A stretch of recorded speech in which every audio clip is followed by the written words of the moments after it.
Welcome back to the Wasteland, my friends. In today's video, we're going to be looking at Fallout Season 2. Now at the moment, we can only speculate what will happen, but we do have many hints, as well as questions that I'd love to explore in this video. But before we dive into these questions, I'd love to tell you all about the things that are confirmed so far.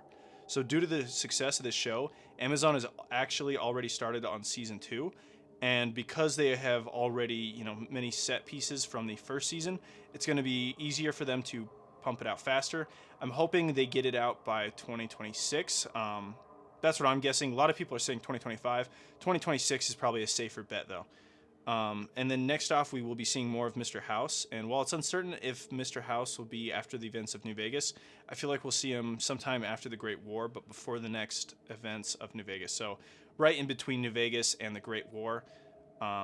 Not pre-war, but after the bombs, before New Vegas. I think that'd be like a really cool area to see him. We'll see, though. We're more likely going to see him pre-war. Speaking of something we will see in the next season is Deathclaws, and not just their skeletons, but hopefully them wreaking havoc. Going back to New Vegas, in the end credits of the last episode, we got to see many shocking revelations, such as a destroyed NCR vertibird, decimated Securitrons, a Deathclaw skeleton, and even a sign advertising Topps Cryo Suites, possibly being what Moldaver used to stay alive for so long. On the outskirts of Vegas, we can see there are a couple of settlements that actively have smoke billowing out of them, either from an attack or what I believe to be a group of people living there, possibly Caesar's Legion members. The second season of the show will also be exploring Cooper Howard's journey, that's the ghoul, to find his family, which will lead to some interesting lore, such as did Vault-Tec really drop the bombs or did someone else did, as I can't really imagine Cooper's wife, Barb, would allow that to happen while her daughter's not even in a vault or, even somewhere like a Pulowski Preservation Center. Speaking of Vault-Tec, when Barb was in her meeting, there were shady individuals watching from above and pulling the strings. I feel like these are the representatives of the Enclave, or at least top heads of the United States and Vault-Tec. Back in Vault 33, there are some rising plots, such as the Raiders being imprisoned, the water chip being broken and needing a replacement, and most intriguing, Norm being stuck in Vault 31, with Bud Askins and many other frozen Vault-Tec higher-ups. Although by no means are these senior higher-ups, as Barb isn't in this vault, and I'd imagine the senior executives of Vault-Tec would be somewhere much more elegant and warmer.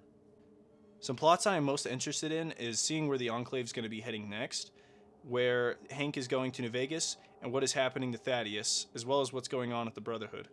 As we've seen in the first season, the Enclave are focusing primarily on research, and we haven't really seen them in any combat capacity. Moving on to Hank, I believe he is there either to talk to Mr. House and gather information, or perhaps it's there to uncover like a secret Vault-Tec area, like some secret vault we haven't heard of or something like that. When it comes to Thaddeus, I don't think he's actually becoming a ghoul like Maximus and him think, as it seems it's more of a strand of FEV, although Hancock from Fall 4 did become a ghoul through an experimental drug, so maybe he will be turning into a unique ghoul with regenerative powers. I don't really think this is the case because ghouls don't really regenerate. I mean, yeah, they do live forever and radiation does heal them, but as we've seen the ghoul from, Cooper Howard, when Lucy bit his finger off, he had to sew it back on. And it did, come back together. So maybe, his foot, morphing and turning back to normal, maybe that's kind of the same thing as being able to reattach your finger that easily.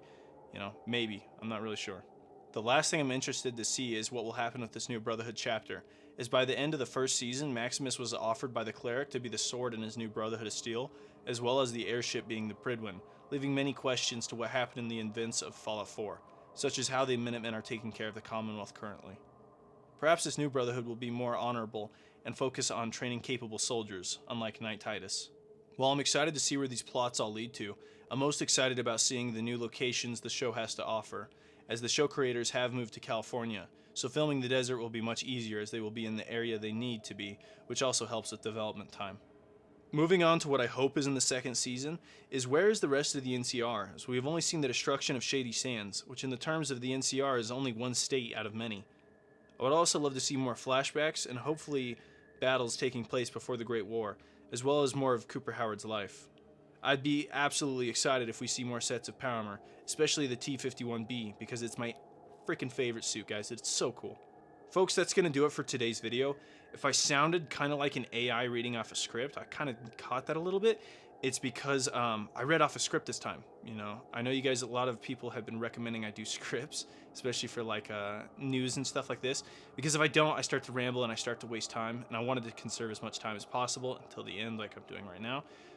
But I hope you guys like this. Some side notes is season 14, 15, I don't freaking know. Fallout 76 is having a new season September 3rd, and it's going to be Milepost Zero is the update. It's going to be super awesome, legendary mod cores, like the fusion cores, but for legendary, the stuff that no one uses. Those are going to be turned into legendary script on a 1-to-1 ratio, which is just awful. And then we're going to get a customizable like legendary crafting system where you can actually choose which star you want to be which. So you know how there's 3 stars now and you click random 3 stars and it randomizes all of them? You'll be able to choose each star as well as craft what you specifically want in them, as well as just roll them regularly. But to do that, you have to have a like recipe for Bloodied or something like that. And I'm not sure how that works. I know you can get like a 3% chance or something like that when scrapping a legendary item to learn the legendaries on it.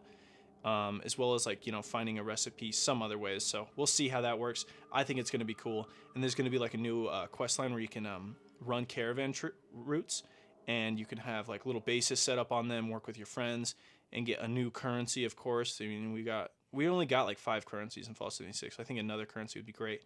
So we'll be able to run caravans and, you know, work with your friends as well as have your own caravan base. I'm assuming it's going to work kind of like a camp, and you can hire people to work there for you, like NPCs, and you can trade with them, and they'll give you like plans to build camp stuff, a new gun that's coming out. It's like a laser carbine, cool stuff like that. It's gonna be pretty dope.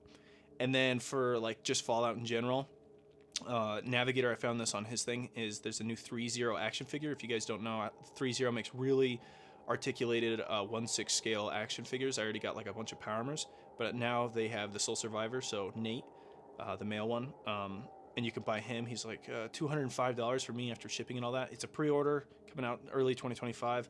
I bought it. If you guys want to buy it, go check it out.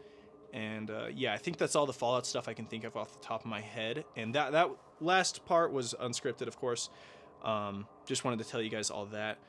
And yeah, if you guys are interested in this kind of content, be sure to subscribe and give me a like if you enjoyed it. With all of that said, thank you so much for watching, and may the Wasteland treat you with peace and prosperity.